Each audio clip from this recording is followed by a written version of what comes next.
दोस्तों विद्युत ज्ञान की एक और नई वीडियो में आपका स्वागत है। दोस्तों आज हम सीखने वाले हैं एक ही बल्ब को तीन अलग अलग स्विचेस से कैसे कंट्रोल किया जाता है। दोस्तों आपने सुना होगा कि हमारे बल्ब को दो स्विचेस से कंट्रोल करते हैं, जैसे एक ऑन है दूसरा ऑफ करेंगे तो चालू हो जाएगा, दोनों ऑफ रहेंगे तो भी हमारा लैंप बंद रहेगा और दोनों ऑन रहेंगे तो भी हमारा लैंप बंद रहेगा। मतलब दोस्तों ऑपोजिट डायरेक्शन करेंगे तो हमारा बल्ब चालू रहना चाहिए। दोस्तों एक बल्ब को तीन स्विच से कंट्रोल कराने से पहले हम थोड़ा इस टू वे जीने की वायरिंग को भी समझ लेते हैं कि दो स्विच से कैसे कंट्रोल होता है। मतलब समझो मैं यहाँ पर एक स्टेयर केस में गया और यहाँ पर बटन दबाया तो बल्ब चालू हो गया और ऊपर जाके जब स्विच को उल्टा किया तो बल्ब बंद हो जाएगा। तो इस तरह की वायरिंग आपने बहुत जगह देखी होगी।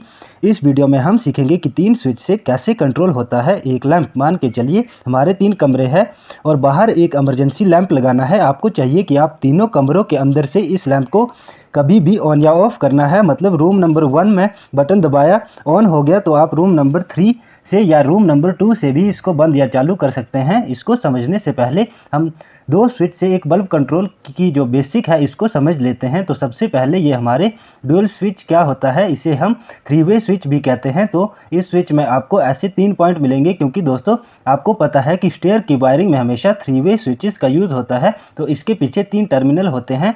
पहले कनेक्शन को हम L1 कनेक्शन बोलते हैं, दूसरे कनेक्शन को L2 कनेक्शन और बीच वाला कनेक्शन होता है इसको हम कॉमन कनेक्शन। तो आप ये टू वे स्विच समझ आ गया होगा, जैसा कि मैंने आपको बताया था कि दो स्विच होंगे और एक बल्ब होगा। तो इसका कनेक्शन कैसे करते हैं ध्यान से समझिएगा। दोस्तों हमने दो स्विच लिए, मान के चलो एक स्विच को जीने के स्टार्टिंग पॉइंट पर लगा दिया और दूसरे स्विच को जीने के एंड पॉइंट पर लगा दिया। गाइज यहाँ पर जीने को हम स्टेयर बोलते हैं। तो इसकी वायरिंग जैसा कि आपको पता है एक L1 होगा और एक L2 और बीच में कॉमन होगा। इसी तरह दूसरे स्विच पर भी कुछ ऐसा ही होगा। तो हम L1 को L1 के साथ एक वायर डाल देंगे और L2 और दूसरे L2 के साथ भी एक सेपरेट वायर को जोड़ देंगे। और हम क्या करते हैं, ये जो हमारा कॉमन पॉइंट होता है इस पर फेज लाइन जोड़ देता हूं।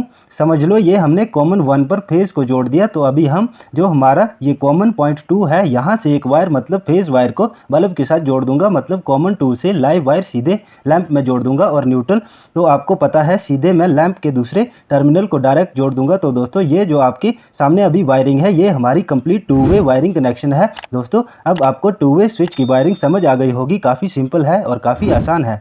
तो अभी हम बात करते हैं थ्री स्विचेस और वन बल्ब को कैसे कंट्रोल करते हैं, जो हमारी आज की इस वीडियो का मेन टॉपिक है। हम उस पे बात करते हैं, लेकिन उससे पहले दोस्तों मैं आपको बता दूं कि हमारे इस YouTube चैनल विद्युत ज्ञान के माध्यम से हम electrical exam point of view से इलेक्ट्रिकल के इंपॉर्टेंट टॉपिक्स पर वीडियोस इस चैनल पर डालते रहते हैं, जिससे आपका इलेक्ट्रिकल नॉलेज और भी इम्प्रूव होता रहे। इसलिए इस चैनल को सब्सक्राइब कर दीजिए ताकि आपको हमारी सभी वीडियोज़ की नोटिफिकेशन मिलती रहे।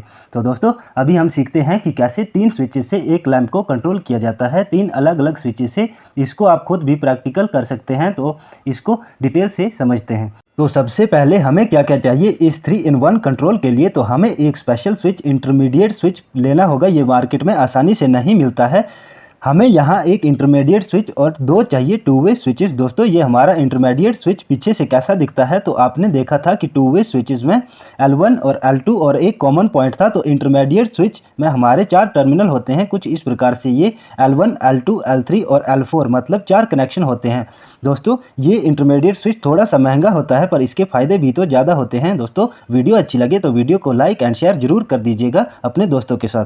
तो दोस्तों अब हम इसकी वायरिंग करना सीखते हैं। तो हमने क्या किया है, तो हमने टू वे स्विचेस लिए हैं और एक इंटरमीडिएट स्विच लिया है और एक हमारा लैंप जिसे हमने कंट्रोल कराना है। तो दोस्तों जैसे कि रूम नंबर 1 में एक two way switch, room number 2 में इंटरमीडिएट स्विच और रूम नंबर 3 में फिर से टू वे स्विच और बाहर इमरजेंसी लाइट। तो हमारे पास कितने टर्मिनल हो गए, ओनली स्विचेस के तो 10 टर्मिनल हो गए। तो यहाँ पे आपको पता है इंटरमीडिएट स्विच पर L1 L2 L3 L4 और टू वे स्विचेस पर L1 और L2 ये हमने इनको नाम दे दिए। तो सबसे पहले ध्यान से समझिएगा गाइस, रूम नंबर 1 के L1 से रूम नंबर 2 के L1 को कनेक्ट करा दिया, मतलब वायर डाल दिए। इसके बाद रूम नंबर 1 के L2 को रूम नंबर 2 के L3 के साथ कनेक्ट करा दिया।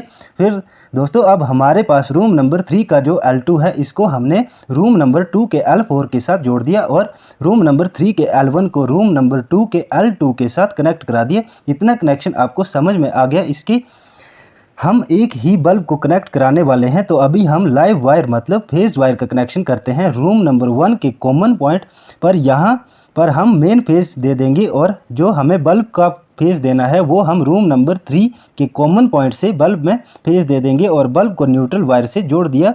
तो ये हो गई हमारी 3 स्विचेस से एक बल्ब को कंट्रोल करने वाली वायरिंग। इसका यूज़ हम टनल और हॉस्पिटल में करते हैं। दोस्तों इसको लाइव प्रैक्टिकल करके एक बार ज़रूर देखें तो आपको इसके बारे में और भी अच्छे से पता चल जाएगा। दोस्तों आपको ये मेरी वीडियो कैसी लगी प्लीज़ लाइक कमेंट करके ज़रूर बताओ और इलेक्ट्रिकल स्टडीज़ के लिए हमारे यूट्यूब चैनल को ज़रूर सब्सक्राइब कर दीजिए। मिलते हैं नेक्स्ट वीडियो में।